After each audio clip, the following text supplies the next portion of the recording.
Hello friends, എല്ലാവർക്കും നമസ്കാരം. നിങ്ങളേവരും കാത്തിരിക്കുന്ന നയനയുടെയും ആദർശിന്റെയും നാളത്തെ വിശേഷത്തിലേക്ക് എല്ലാ കൂട്ടുകാർക്കും സ്വാഗതം. എല്ലാവർക്കും നല്ലൊരു ശുഭരാത്രിയൊക്കെ നേർന്നുകൊണ്ട് നമുക്ക് നാളത്തെ വിശേഷത്തിലേക്ക് കിടക്കാം. അതിനു മുമ്പായിട്ട് ആരെങ്കിലും നമ്മുടെ ചാനൽ ആദ്യമായിട്ട് കാണുന്നുണ്ടെങ്കിൽ ഒന്ന് സബ്സ്ക്രൈബ് ചെയ്ത് വെക്കണം കേട്ടോ. അതിനോടൊപ്പം മാക്സിമം എല്ലാവരും ഒരു ലൈക്ക് അടിച്ചിട്ട് നമ്മുടെ വീഡിയോ കാണാൻ വേണ്ടി ഒന്ന് ശ്രമിക്കണം, ഇഷ്ടപ്പെടുകയാണെങ്കിൽ.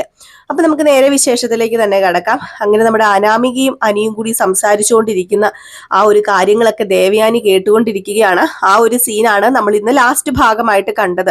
ഏതായാലും അനാമിക വേറൊന്നും അല്ല പറയുന്നത്, നമ്മുടെ നയനെ കുറ്റം പറഞ്ഞുകൊണ്ടാണ് ഓരോ കാരണങ്ങൾ ഉണ്ടാക്കി അനിയെ ശല്യപ്പെടുത്തിക്കൊണ്ടിരിക്കുകയാണ്.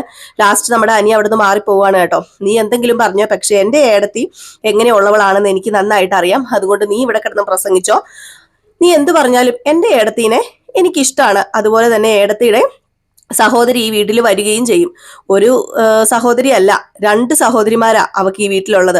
അപ്പൊ പിന്നെ നന്ദു ഈ വീട്ടിൽ വരുന്നതിന് എന്താ പ്രശ്നം ഇരിക്കുന്നത്? വേറെ ആരെങ്കിലും തടയുന്നുണ്ടോ? നീയും എന്റെ അമ്മയും അല്ലാതെ ഇവിടെ അവളെ വേറെ ആരും തടയാനും പോകുന്നില്ല. അതുകൊണ്ട് അതിന് വെച്ച വെള്ളം അങ്ങ് മാറ്റി വെച്ചാൽ മതി എന്ന് പറഞ്ഞുകൊണ്ട് ദേഷ്യം വന്നിട്ട് അങ്ങ് ഇറങ്ങി പോവുകയാണ് കേട്ടോ. ഏതായാലും പെട്ടെന്ന് തന്നെ നമ്മുടെ ദേവയാനിയെ കണ്ടു. അനാമിക പെട്ടെന്ന് മുഖഭാവമൊക്കെ മാറ്റി. ദേഷ്യം വന്ന് നിൽക്കായിരുന്നല്ലോ ദേവയാനിക്ക്. അപ്പൊ മുഖഭാവമൊക്കെ മാറ്റിയിട്ട് മോക്ക് എന്താ പറ്റിയത്, മോക്ക് എന്താ വേണ്ടതെന്ന് ചോദിച്ചപ്പം എനിക്ക് എന്ത് വേണമെന്നാ, അല്ല എനിക്ക് എന്താ വേണ്ടാത്തത്? ഞാനിവിടെ നടക്കുന്ന കാര്യങ്ങളൊക്കെ പറയുന്നതല്ലേ. അല്ല ഇപ്പം അല്ലെങ്കിലും വല്യമ്മയ്ക്ക് എന്നോട് വലിയ സ്നേഹമൊന്നും ഇല്ലല്ലോ.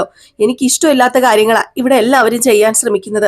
അറിയാമോ, അവൾ ഈ വീട്ടിൽ വരരുത് എന്ന് അവളോട് ഞാൻ ഫോൺ വിളിച്ചു പറഞ്ഞതാ. എന്നിട്ട് അതും ധിക്കരിച്ചിട്ടാണ് അവൾ ഇന്ന് ഈ വീട്ടിൽ വന്നത്. അതെന്ത് ധൈര്യത്തിലാണ്? എല്ലാവരും അവക്ക് കൊടുക്കുന്ന സപ്പോർട്ടിലല്ലേ. ആ സപ്പോർട്ട് എനിക്ക് തരുന്നില്ലല്ലോ. എന്നെ വിവാഹം കഴിച്ച ആളാണ് അനി. അതുകൊണ്ട് തന്നെ അനി എന്റേത് മാത്രം ആകണമെന്ന് ഞാൻ ആഗ്രഹിക്കുന്നത് തെറ്റാണോ വല്യമ്മേ എന്നൊക്കെ ഇങ്ങനെ ചോദിക്കുകയാണ് കേട്ടോ.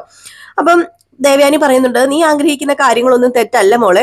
നിന്റെ ഭർത്താവ് നിന്നെ സ്നേഹിക്കണം, അത് തന്നെയാണ് ചെയ്യേണ്ടത്. പക്ഷെ ഇവിടെ എല്ലാവരും പറയുന്നതിൽ കുറച്ച് യാഥാർത്ഥ്യങ്ങളൊക്കെ ഉണ്ടല്ലോ. നേരത്തെ നമ്മുടെ നയനയും ആദർശും ഭയങ്കര ദേഷ്യത്തിലും ഒരുമിച്ച് ഒരിക്കലും പോകില്ല എന്നുള്ള രീതിയിലായിരുന്നു മുന്നോട്ട് പൊക്കോണ്ടിരുന്നതെങ്കിൽ ഇപ്പൊ അവര് സ്നേഹത്തിൽ പോകുന്നുണ്ടെങ്കിൽ അത് നയനിയുടെ മിടുക്ക് തന്നെയാണ്. അതുപോലെ അനിയ മോള് തന്നെ വേണം മാറ്റിയെടുക്കാൻ. ഒരാണിനെ പെട്ടെന്ന് മാറ്റിയെടുക്കാൻ സാധിക്കുന്നത് ഒരു പെണ്ണ് തന്നെയാണ്. അത് പ്രത്യേകിച്ച് ഭാര്യമാർക്ക് എന്തെങ്കിലുമൊക്കെ കാര്യങ്ങൾ പറഞ്ഞ് പ്രശ്നം ഉണ്ടാക്കുമ്പോൾ അത് നല്ല രീതിയിൽ തന്നെ ഒത്തുതീർപ്പാക്കി മുന്നോട്ടേക്ക് പോകാൻ ശ്രമിക്കുകയാണ് ചെയ്യേണ്ടത്. അല്ലാതെ ഞാൻ പിടിച്ച മുയലിന് ഇത്ര കൊമ്പ് എന്നും പറഞ്ഞ് വാശി പിടിച്ചിരുന്നാൽ ജീവിതം ഒന്നും മുന്നോട്ടേക്ക് പോവില്ല.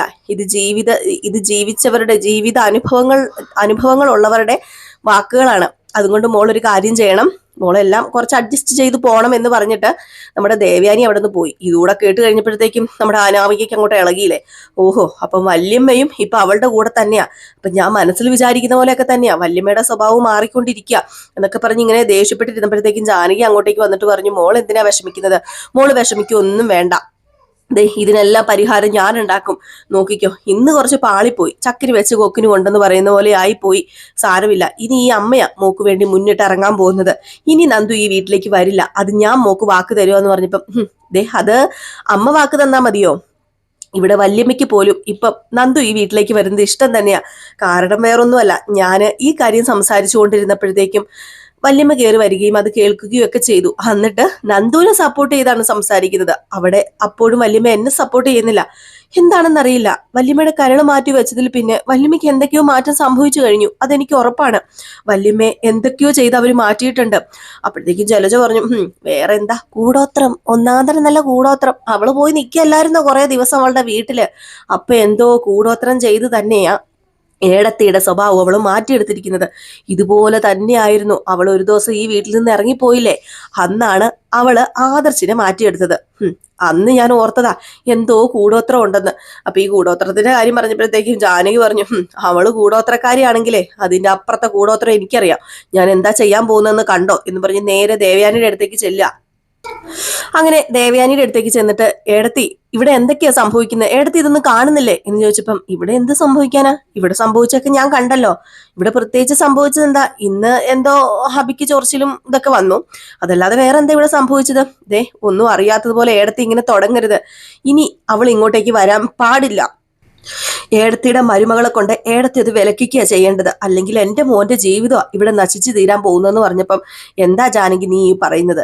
അല്ല, ഞാന് അവളോട് വരണ്ട എന്ന് പറയാം, പക്ഷേ അവിടെ അച്ഛനും അമ്മയും അവളോട് വരണ്ട എന്ന് പറയുവോ? ഒരിക്കലും അച്ഛനും അമ്മയും തടസ്സം നിൽക്കാൻ പോകുന്നില്ല. അതുപോലെ ആദർശിനും അത് ഇഷ്ടമല്ല. അതുകൊണ്ട് പിന്നെ ഞാൻ എന്തിനാ ഇങ്ങനെയൊക്കെ അവരോട് പറഞ്ഞ് എല്ലാവരുടെയും വെറുപ്പ് ഞാൻ സമ്പാദിക്കുന്നത്? അച്ഛനും അമ്മയും ആദർശും ജയേട്ടനും ഒക്കെ പറയുന്ന കാര്യങ്ങൾ അനുസരിച്ച് മുന്നോട്ടേക്ക് പോകാനാണ് ഞാൻ തീരുമാനിച്ചിരിക്കുന്നത്. അല്ലാതെ അവരെ വേദനിപ്പിച്ച് ഇനിയിപ്പോ എനിക്ക് എത്ര നാൾ ആയുസുണ്ടെന്ന് അറിയില്ല, അത്രയും നാൾ അവരെ വേദനിപ്പിച്ച് മുന്നോട്ടേക്ക് പോകാനൊന്നും എനിക്ക് പറ്റില്ല. അതുകൊണ്ട് തന്നെ ഇപ്പൊ നിങ്ങൾ കൊണ്ടുവന്ന ഈ ആവശ്യം അത് ഞാൻ പരിഗണിക്കില്ല. അച്ഛനും അമ്മയോടും നിങ്ങൾ പരാതി പറ, ചെന്ന് അച്ഛനോടും അമ്മയോടും പരാതി പറഞ്ഞിട്ട് അവളോട് ഇങ്ങോട്ടേക്ക് വരണ്ടാന്ന് പറ. അപ്പൊ പിന്നെ ഞാൻ എന്താണെന്ന് വെച്ചാൽ ചെയ്യാം. അല്ലാതെ എനിക്ക് ഇതിനൊരു പരിഹാരം കാണാൻ പറ്റില്ല. അതുകൊണ്ട് നിങ്ങൾ എന്തൊക്കെ പറഞ്ഞാലും എനിക്ക് പറ്റില്ല അവളോട് ഇങ്ങോട്ട് വരണ്ട എന്ന് പറയാന്. ഇനിയിപ്പൊ ഞാൻ അവളോട് വരണ്ട എന്നൊക്കെ പറഞ്ഞിട്ട് നയന ഇവിടുന്ന് പിണങ്ങി പോയി കഴിഞ്ഞിട്ടുണ്ടെങ്കിൽ അതെനിക്ക് തന്നെയാ പ്രശ്നം. അറിയാലോ, എൻ്റെ മോൻ അത് സങ്കടമാവും. എൻ്റെ മോന് സങ്കടമാവുന്നൊന്നും എനിക്ക് സഹിക്കാൻ പറ്റില്ല എന്നൊക്കെ പറയാണ്. ഏതായാലും ഇതിനിടയ്ക്ക് കനകദുർഗയും ഗോവിന്ദനും ഒക്കെ ചടങ്ങൊക്കെ കഴിഞ്ഞിട്ട് പോവുകയാണ് കേട്ടോ. അപ്പൊ ഈ സമയത്താണ് നമ്മുടെ അനാമിക നേരെ വേണുവിനെയും അതുപോലെ നമ്മുടെ രേവതിനെയും വിളിക്കുന്നത്. അങ്ങനെ രേവതിയോട് വിളിച്ചിട്ട് പറയാ, ചക്കിന് വെച്ചത് കൊക്കിനും ഉണ്ടമ്മേ, എല്ലാം മാറിപ്പോവാ. ഇതെന്താണെന്ന് എനിക്കറിയില്ല. ഇന്ന് ഒരു ഗ്ലാസ് ജ്യൂസില് ആ പൊടി കലക്കി കൊടുക്കാൻ വേണ്ടി കൊണ്ടുപോയതാ. എന്നിട്ട് എന്താ സംഭവിച്ചത്? അത് മാറി അഭിയേട്ടൻ കുടിച്ചു. അഭിയേട്ടന് ചോർച്ചില് ഇതുപോലെ തന്നെ അല്ലായിരുന്നോ അന്ന് ആ പാല് മാറി കുടിച്ചതെന്ന് പറയാ.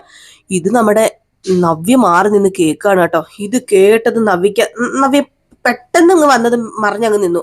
എന്നിട്ട് ഈ പറയുന്നതൊക്കെ കേൾക്കും. അങ്ങനെ നമ്മുടെ അനാമിക പറയാ, അന്ന് നമ്മളല്ലേ വിഷം കൊടുത്തത്, നമ്മളാണ് അന്ന് ഇവളെ കൊല്ലാൻ വേണ്ടി വിഷം കൊടുത്തത് എന്ന് ഇവിടെ ആർക്കും അറിയത്തില്ല.